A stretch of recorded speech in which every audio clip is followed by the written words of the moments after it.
It's interesting what you're saying about if we went away to do a similar exercise and we'd come back with different things, because I think we'd be looking for something slightly different. Yeah. I think broadly, and this is pretty black and white, I'd be thinking about the conversation I'm trying to research and understand and put myself in the best position to add value because I've really got the person that I'm trying to talk to. You're probably thinking about the content that you're going to create to either supply me to do that job or to put out there so that person is seeing it so that when me or someone like me arrives, they're already informed and are creating a better opinion towards us. You're listening to the Sales Today podcast, and I'm your host, Fred Copestake. On this podcast, we explore how sales professionals can develop a modern approach to winning business, the application of virtual selling techniques, how to create meaningful business relationships, and much more. Why not take our free collaborative selling scorecard to see how your sales approach suits today's environment? You'll find a link in the show notes. So here we are for another episode of the SquiggleThink podcast miniseries. SquiggleThink because it's our word that we're using to describe the messy buying journey that sales and marketing need to help customers make sense of.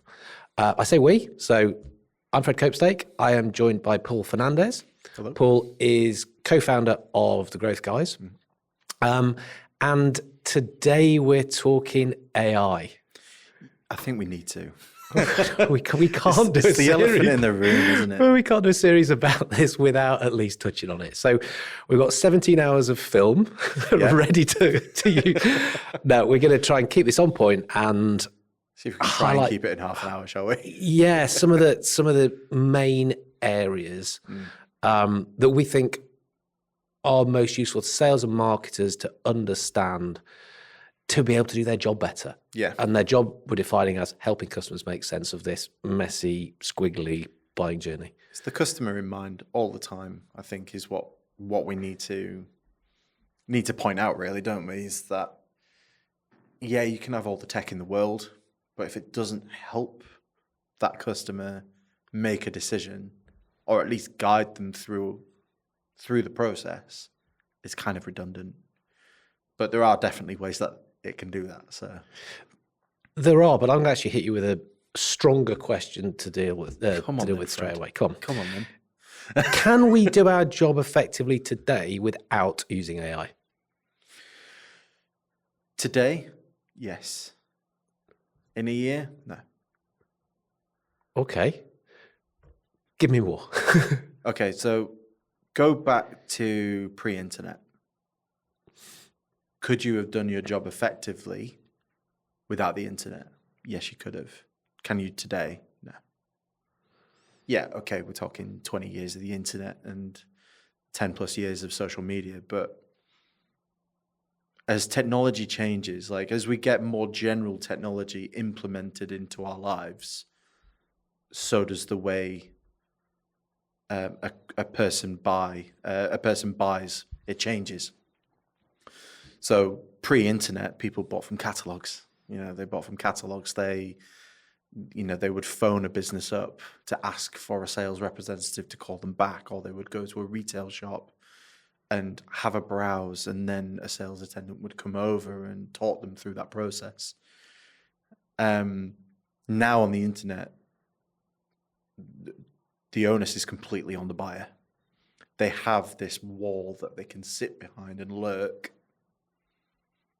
With AI, I'd say within the next year or two, everyone will be using it to some way. We kind of already are.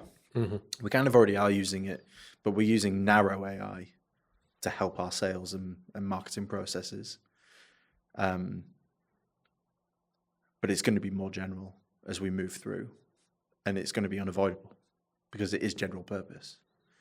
So, yeah, today we can absolutely do it. Today being 2024, yeah, we can effectively do our job. In a year or two's time, nah. We better define AI. I can almost hear listeners going, what are you talking about when you talking AI? Because I tend to, and this is just my own mind at the moment, default to generative AI. Yep. I'm talking ChatGPT mainly because that's the one I'm most comfortable with. And that's the one that I can help salespeople to use pretty damn effectively to collapse their prep time and to just do a better job. Yeah. Are you going with a slightly broader version or? Yeah, well, I mean, I think of AI as one component of Web3. So if you think about the versions of web, so Web 1 was, static, websites, blogs, one-way conversations, basically.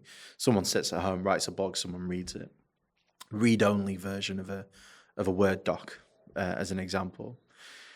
Web 2 was all around social media. That's two-way conversations. Web 3 is the new version of this. And within Web 3 is AI. AI is a huge component of it. It's just this huge technological, and it's just a seismic shift in the way that we do things. So Web 3 is decentralization.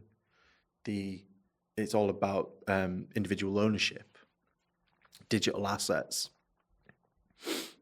decentralized currencies, those kinds of things, and AI.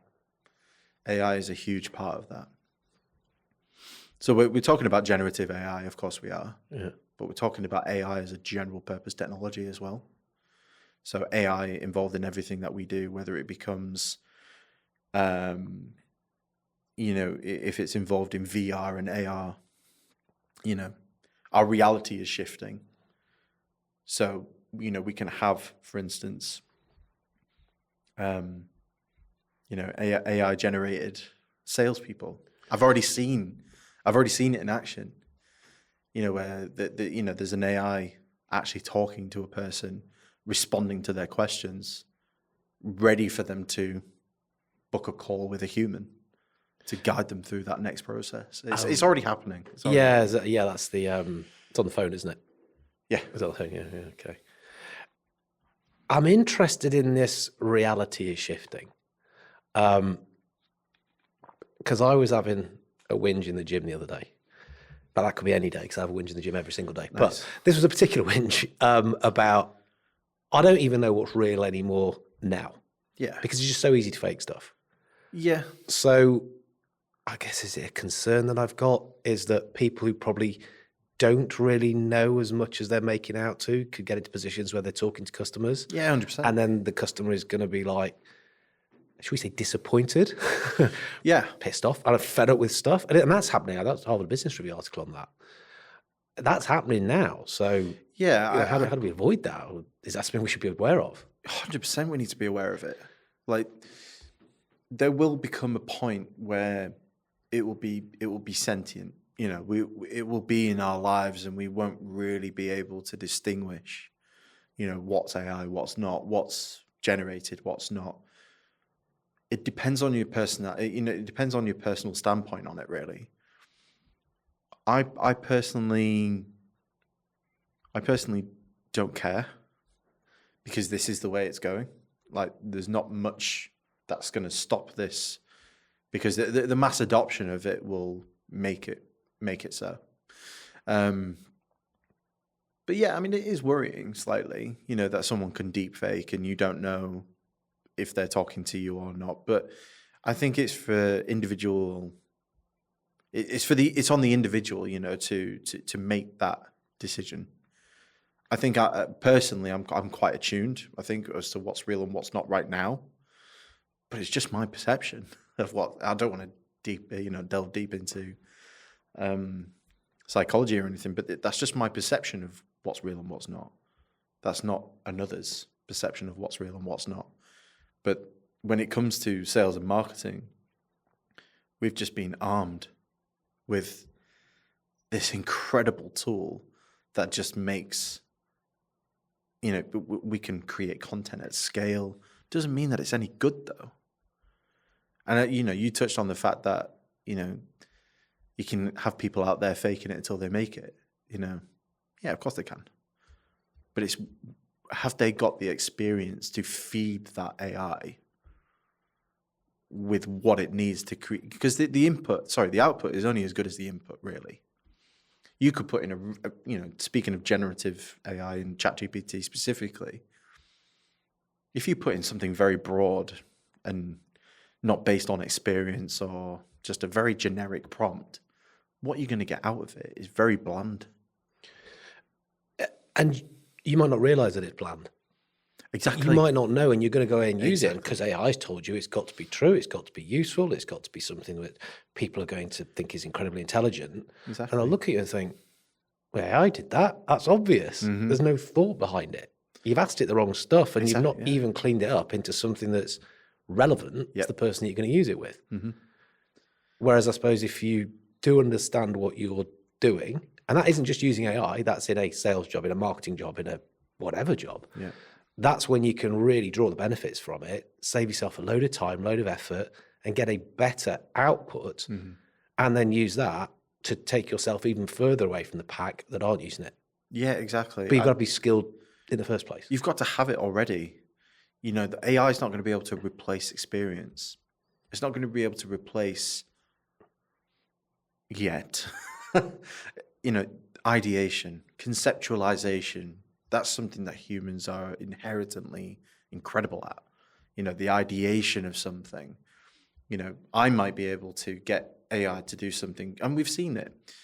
We can get ChatGPT. I could get it to do something. We could put in the same prompt, and we could even make a rule of going, right, okay, let's put in the same words, the same prompt for the same output. What do we want it to create? You go away and do it. I'll go away and do it. But we might have a different approach to putting that prompt into the LLM, and it'll spit different things back at us. You'll get something completely different to what I've got, because it's context. So we go away and do a marketing exercise. On paper, I've potentially got more marketing experience than you do, and you've probably got more sales experience than I do. So we do a marketing exercise. I'm going to be able to provide it with the seasoning that it needs to be a nice meal. You go away and do a sales, same thing. So it kind of comes back to this idea of context. So if you don't have the experience, if you're not armed with the knowledge and the know-how, AI won't help you as well as someone who is armed with it. I think the way we need to view AI right now is just this incredible assistant. Because people are worried about it replacing sales jobs. I don't think that will happen as bluntly as that. What will happen is people using AI won't be replaced compared to those who aren't. It's interesting what you're saying about if we went away to do a similar exercise and we'd come back with different things, because I think we'd be looking for something slightly different. Yeah. I think broadly, and this is pretty black and white, I'd be thinking about the conversation I'm trying to research and understand and put myself in the best position to add value because I've really got the person that I'm trying to talk to. You're probably thinking about the content that you're going to create to either supply me to do that job or to put out there so that person is seeing it so that when me or someone like me arrives, they're already informed and are creating a better opinion towards us. Yeah. So we would be asking it different stuff and then tweaking it in the next questions or our conversation, because it's conversation. It's conversation. Yeah. And it's what you're doing with the AI as well. That's certainly the way I use it, is in a conversational way to try and get to the output that I want it to do. I mean, what about you? You're using this, aren't you? Yeah. How are you using it as a sales professional? How are you using AI? So prep is the number one thing. And this is, I'll train pretty much everybody who comes through any kind of sales program with me now. If you're not doing this, start doing it straight away. Because if you're not, you're going to be so far behind on your conversations. And I just say, look, run this little conversation, which is rapid research. Rapid stands for 5 things that we're going to ask the AI about. So imagine I'm going to have a conversation with the sales director. I would say to the AI, tell me about the role of a sales director in an engineering company, manufacturer. Yeah. So it's going to tell me that. I'm like, okay, cool, good. Now, hopefully you would know that broadly if you're going to go and talk to that person. Yeah, but you still need to be... Well, I like to check and then sometimes double check it. Tell me more. If there's a bit in there which I didn't quite recognise, I'm also going to apply human brain and go, Is it hallucinating because its job is to give me information back and it might feel it doesn't know enough, so it's making stuff up? But broadly, yeah, that's okay. Okay, then, next tell me about the aims that this person has. Or I might use the word objectives. I might use the word goals. It actually depends what I feel like at the time because I'm chatting. What I'm then doing, or telling people to do, is to turn it round and now use the AI's capability to be that person. Be that person, to act as the person. Yeah, so yeah, like a act bit of role play, as yeah. the sales director. So it's going to pull that information that's already been generating. I'm going to say, tell me, what pressures are you under? Now, I use the word pressure quite deliberately. You could use pain, could use problem, but that's the stuff I'm looking for. Marketer, you'd probably go pain or problem, wouldn't you? We'd go through. I want to know the pressure. Problems. Because then I want to go the next, because that's already going to be interesting. And I thought, I didn't realize that that's a pressure they're under. Tell me about the impacts those pressures have, personally, professionally. Ah, nice. So I'm going into that. So it's now really giving me insight into this person's life. And then the D of rapid is tell me what their desires, what their dreams, prize, goals. Yeah. But just that 5-stage conversation where you're teeing it up and then you're asking it to be the person, it'll give you some stuff back that more likely than not you don't know. And when you can But you can be prepared for. well, then you can go, this is interesting. And then you can go into all sorts of stuff like, well, we're going to sell them this thing. Could you tell me what they'd like about it? Could you tell me what they don't like about it? That's interesting. Could you tell me how to deal with the things that it doesn't like? Treat concerns with concern. You can take the conversation to so many different levels. What I really like about that framework, though, is when you talk about pressures, they might be pressures that not even that person knows about or speaks about. It's go, yeah, I've actually been under a bit of pressure recently for these reasons, like because of this, this, and this. You know, it might be sales enablement, or, you know, my team aren't performing quite as well as they should be, and all these kinds of things. That's really interesting, though, because I like the word pressure, especially when you're speaking to someone in a potentially a middle management role. Yeah. You know, they're sandwiched between managing a team and the executive team, where pressure is just a much more accurate word for it, really, isn't it? It also has a basis in this concept of jobs to be done. Yeah. So people have got certain jobs to be done to help them achieve their aims. Yeah. Some stuff they can do, don't need any help, no point talking about it. But the ones where they might have a bit of a struggle, that's where if we identify, A, they have a struggle, and B, we can step in and do something about it, that's going to take the conversation down an interesting angle. It might actually earn us the conversation in the first place. Yeah. So yeah, it is quite deliberate, the choice of the word pressure in that. Yeah, I really like that word pressure, though. Like, just in terms of a sales conversation, when you're speaking to, you know, sales directors or whatever it might be. Yeah, nice. I like it. So that's how you're using it at the moment, just purely for prep and using that framework. That's one element. I mean, I do have a full course on selling with AI, which I recorded with a neuroscientist, which is Nice.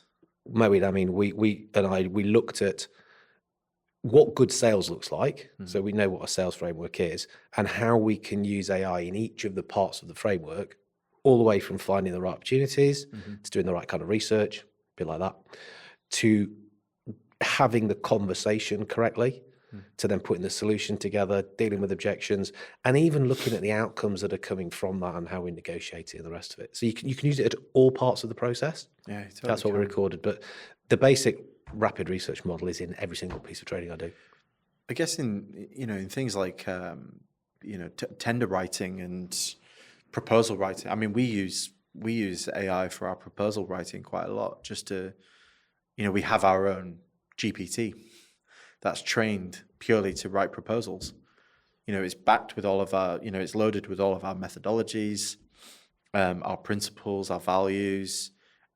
We record our calls with the clients, so that we record our calls with the clients, and then we use AI to then decipher those notes and put them into a framework that is ready for proposal, so that we know we know the budgets, we know the needs, we know the time frame in which we're delivering. We're usually selling a productized service, so it's within a remit. And what used to take like 48 hours to carefully craft and prepare a proposal is now done in 2 to 3 hours. Cool. Because we obviously need to make sure it's loaded with the right case studies, it's got the right testimonial, it's personalized for them, that it's right for them. It's still bespoke, but we've just got an assistant helping us write the actual words. I've got to ask what the GPT's called. I'm not telling you. It's Paul AI, isn't it? It is, yeah. Well, No, I can't call you out on that because I also have a GPT that is called Fred AI. It's not. It's just called TGG, to be honest. But it's, oh, come on. you know, I wasn't very creative that day. But, you know, it's just TGG for proposals, really. Yeah. And it's just loaded with all of our stuff. And that's where it becomes really helpful, because it's loaded with the information. You know, the frameworks I've come up with, the methodology we've taken from past experiences, the principles are being created through workshops like Key Person of Influence and things like that. So, yeah, I think it's incredibly helpful. And I tell you, another way I think it's going to help salespeople as well is to be able to do prospecting at scale. Okay. Because prospecting is something that no sales guy wants to do, or business development. You know, when we're talking about business development and looking for those opportunities, AI is going to be incredibly useful for prospecting at scale. Now, where people get it wrong, though, is it's just generic messaging and hoping someone bites, because they've been taught that prospecting is a numbers game. And while that might be semi-true, actually, AI can be used to really, really hyper-personalize. You know, you can be, I mean, we're doing this at the moment. We've just started a new company called LeadBay, which is going to be AI-enabled business development for small business. So, you know, people with like 10 people or less, you know, they're probably one of those teams that have hired a sales guy who are expected to do everything. This is that sales guy's wet dream. Having this kind of assistant, you know, to be able to do business development at scale and prospect at scale. And when you're saying it's hyper personalized, what do you mean by that? Let's just it's for that person. It's like that. We've already been getting, you know, sort of feedback on tests that we've done. This is, you know, we're actually able to cut through the noise first and foremost. You know, it's not just another spam email. People don't like it, and that's fine. But it's not just another spam email. It's personalized to them. It's something of note. What you would do in a normal prospecting email, you would connect. How are you connecting with them? You've got to show charisma. You know, you've got to be able to cut through the noise and be able to be personable. And then you're providing something of actual value. You know, it might be, you know, our customers experience this, this, and this. Is this you as well? Just thought it'd be good to connect on this level. But, you know, whatever it might be. But what you would normally do in a prospecting email to try and get them to the next step, with AI, we can now do at scale. Okay. And I'm talking hundreds and hundreds, if not thousands of emails a week. Personalized rather than towards the avatar, which is what lots of people would do. Exactly. The broad things you would tend to be experiencing are X, Y, Z. Yeah. And you're thinking, no, we know it is. Well, the X, Y, Z is just far more.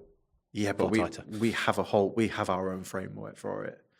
You know, in terms of how we would, because it's not just about the one-hit email at the beginning.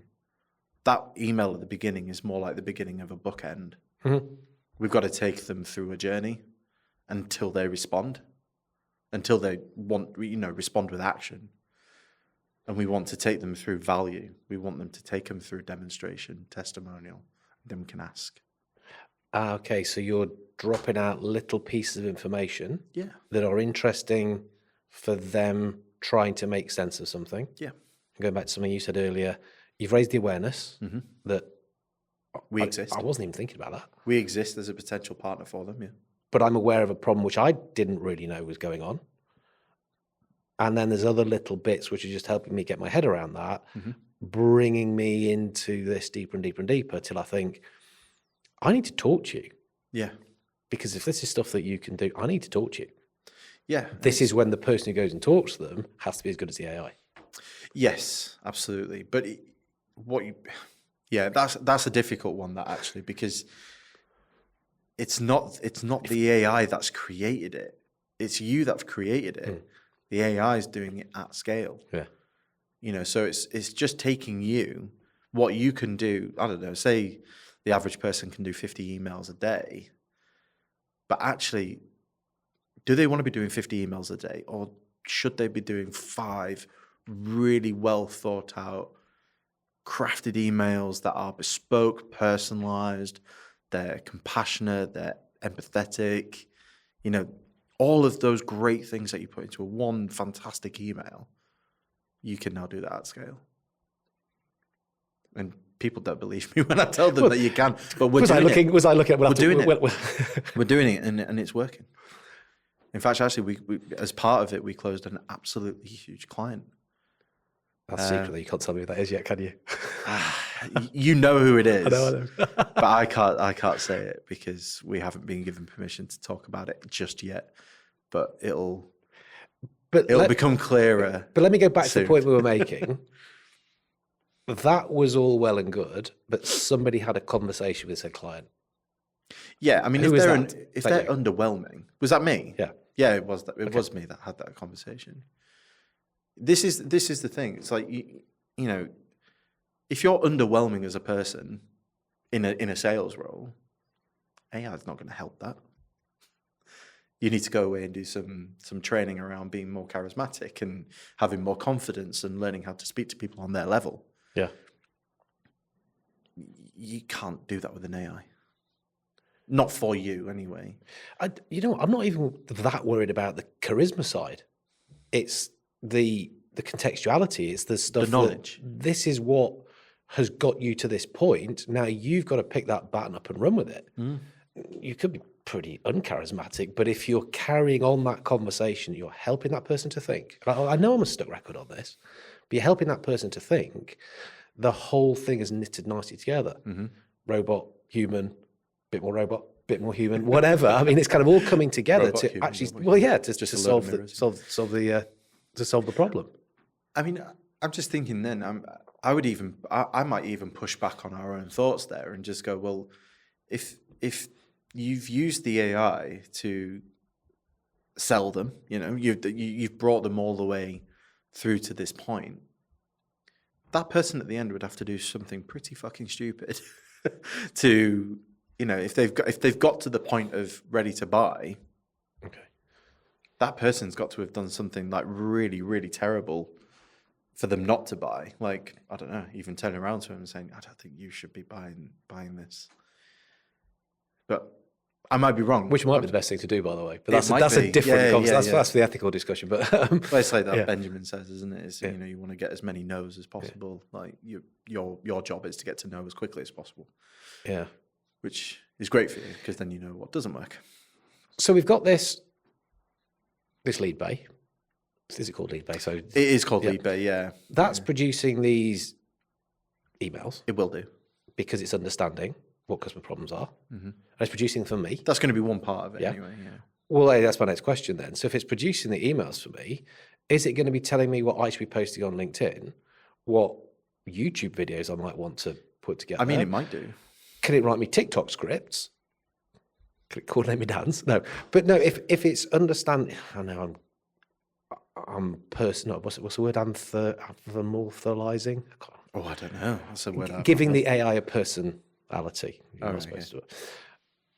But if it's doing that part for the emails, it can be helping with all those other things because it's just using that information to get a better and better and deeper understanding that, look, if that's the world you're hanging out in, say this stuff, do this stuff. That's what the people you're trying to talk to care about. I think that's really interesting because that's where I would like to see a platform like LeadBay go. But obviously, it's going to be completely dependent on how our customers use it. But where we would like to see it go is it be AI-enabled business development. So everything that is inclusive of business development, it's like actually marketing for signals.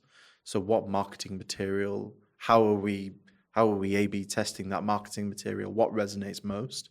with our ideal customer. What do they then want to see next? It's not just about cold email. Cold email is great. It's great. People have built $1 million businesses on it. But, it needs to be much more holistic.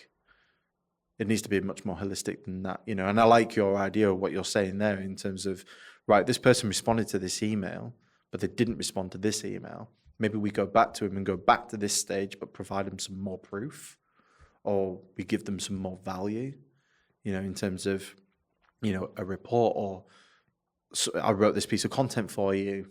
I thought this might, I've written this piece of content. You might find this really interesting given our last conversation, or whatever it might be. So I think, and this is where a platform can really help in terms of not just lead scoring, but lead nurturing, actually nurturing that prospect, through the journey, but collaboratively and coherently as well, rather than just throwing stuff at them, reaching out to them in a timely way that goes, and a poignant way as well, like, you're currently suffering from this. Here's a piece of content to solve that. So you're almost leading by consultation. I mean, the next step would be, because I've now got a sales trainer's hat on, which is like, this is being passed over for the person, it's their ball to drop. But what about a little heads-up display where they've got prompts coming in? Yeah. Say this, do this, act this, use this story, ask them this question. Wow. So someone actually listening in on the conversation, an AI listening into the conversation, loaded. Wow, I'm sure someone's working on I something. do know a couple of people are working on it, actually. Right. Yeah. That's amazing. Yeah. Yeah. So it's actually AI assisted within the call. Yeah. Love it. Love that. I don't know if I do or not. I don't know what to think about that at the moment. If we think about it, like, perhaps I'll have made my opinion up by the time the podcast comes out. I don't know. Yeah, I don't know. I mean, I like the way it's going. I'm excited by it. I'm equal parts excited and scared. But I definitely, this is nothing we can't do anything. Sam Altman was talking about this the other day. I saw, actually, people lost their shit for 2 weeks when ChatGPT came out. Now, you're hardly hearing anyone talk. You're not seeing as many people try to sell you a prompt pack anymore, and you don't have many people complaining about it avidly on social media. People lost their shit for 2 weeks. Now that it's just normalized. The next one will come out, the next iteration of, ChatGPT 5 or whatever it might be, or Sora, that text to video. The world will lose its shit again for a couple of weeks, and then it will normalize. But coming back to this idea of AI for sales and marketing, I would just use it and find a way that it helps you. But I don't quite think that it's going to take over completely. Yeah. One of the pieces of advice Moe gave when we were recording this whole training wasn't just use it for sales and marketing, which is just use it. Just use it. He said, as soon as it came out, when everyone was losing the shit and getting all excited and writing Shakespearean sonnets about, okay, that's not me. Really useful stuff like that. I definitely didn't do a Valentine's Day card using ChatGPT, by the way. In the style of Vanilla Ice, can you? Yeah, okay. Wow, guilty. Nice. Yeah. I'll think of it next time. That was last week. No, but what he was saying was just use it for normal stuff so that you get a feel for what you can use it for. So if it's just looking in your fridge, rather than go, oh, I've got that food, I am going to eat that tonight, it's, I have this food in my fridge. What do you think I could cook? Just to get skilled in and kind of more comfortable with using something that ain't going to go away. It is going to be part of our life. Make it part of your life, become comfortable with it, then you will get more benefit from that. I think that's it. It's going to affect every part of our lives in a massive way. Like every part of it. Like I've probably said I've become quite reliant on it to do the tasks that I don't want to do. And I think you're kind of the same. More towards it. I've started using it more and more and more. You start to get more into it and realize that actually, why am I doing this like this? I could use that for it, couldn't I? Oh, because I know how to. Hang on a minute. Are you just flattering your own brain here, Fred, when you could be doing something else more productive? Because, exactly. And it still needs you to check it if it's your ego that's a problem. Well, this is the other thing. It's like egos need to get out of the way because the technology is already and going to be way smarter than we are. Just get used to it. Get used to it. Use it in a smart way. Yeah, I mean, if you're bothered about being the smartest person all the time, then that's just check your ego. But technology is definitely going to help sales. It's definitely going to help. It's already helping marketing. Yeah, I mean, you look at the way like Meta ads and Google ads is going, just as advertising platforms specifically, it's all machine learning. It's all algorithmic based, using AI. Like I think someone was telling me, I think the most recent data we have around Meta ads is that they have something around like 55,000 pieces of data on each person. Meta is Facebook and Instagram, and WhatsApp. And 55,000 pieces on each person. Yeah. So it's sat there with 55,000 that it can pull from. I mean, I might be misquoting that. It's either 15 or 55. It's still thousands. Oh, yeah. Still a huge amount of data that they have on you. Yeah. But we signed up to that. We were consenting of that, pretty much. I mean, I know people will argue with that, but we have been. We have been consenting to giving that information away in some way, shape, or form anyway. I'm not going too deeply on that, but they have so much data on us that the AI, the algorithm, the machines, they're pulling on those bits of data quicker than we can even think about it. And then that's then created, you think about Google. When they created the ad exchange, so it would be able to present to someone the picture of a product that they needed to see based on what they'd been searching before, and it was only the AI that could have done that. Wow. Us humans would have taken ages to do that, but it did it in less than a second, which is crazy to think about it and scary at the same time. Oh, some of the image stuff is nuts. Maybe that's just what I've started playing with more recently.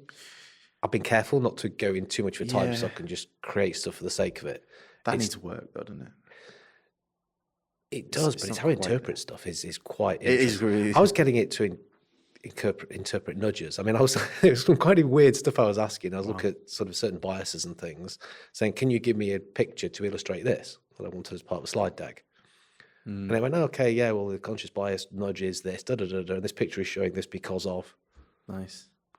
Wow. Yeah, but this is the thing. Our brain can only think in certain ways, like based on the experiences that we've had.